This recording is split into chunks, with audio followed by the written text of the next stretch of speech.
પાદરા પંથકમાં વહેલી સવારથી જ મેઘરાજા મહેરબાન થયા છે। પાદરા શહેર તેમજ તાલુકાના ગ્રામ્ય વિસ્તારોમાં પણ જોરદાર વરસાદ જોવા મળ્યો છે। આ વરસાદના કારણે કેટલાક નીચાણવાળા વિસ્તારોમાં પાણી ભરાયા હોય તેવી પરિસ્થિતિ પણ સર્જાઈ છે। આગાહી મુજબ પાદરા પંથકમાં વહેલી સવારથી જ મેઘરાજાએ જમાવટ કરતા વરસાદી માહોલ છવાઈ ગયો હતો। પાદરા નગર સહિત ડભાસા, મહુવડ, વડુ, બુવાલ અને માસા રોડ વિસ્તારમાં આવેલા ગામોમાં સારો વરસાદ નોંધાતા ખેડૂતોમાં ખુશીની લાગણી જોવા મળી હતી। વરસાદને પગલે પાદરા નગરના કેટલાક નીચાણવાળા વિસ્તારોમાં પાણી ભરાઈ જવાની સ્થિતિ સર્જાઈ હતી।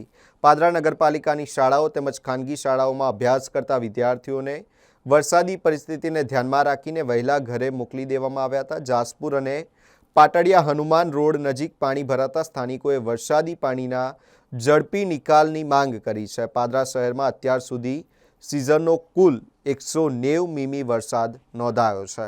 હું પાદરા પાટડિયા હનુમાન રોડ ઓમકાર સોસાયટીની બાજુમાં ગુજરાત હાઉસિંગ બોર્ડ ત્યાં આજે અમારા ઘર મકાનની બાજુમાં રોડ જાય છે ત્યાં રસ્તા ઉપર દર વર્ષે બસ આ જ રીતે પાણી ભરાય છે અને આવનાર જનાર લોકોને સ્કૂલના બાળકોને ખૂબ જ તકલીફ પડે છે। જેઓને એનો કોઈ નિકાલ થતો નથી તો એનો કંઈક રસ્તો કરવા વિનંતી। બસ હવે બીજા લોકોને ઘણીવાર તો અહીંયા ખાડા પણ પડી જાય છે જે લોકો કોઈનું ધ્યાન જતું નથી। ઘણા લોકો પડી જાય છે અને એક્સિડન્ટ થાય છે, આવા બી નુકસાન ઘણા હોય છે। આ લોકોનું કંઈક સારું વ્યવસ્થા થાય એ જ નમ્ર વિનંતી છે। અશોકભાઈ।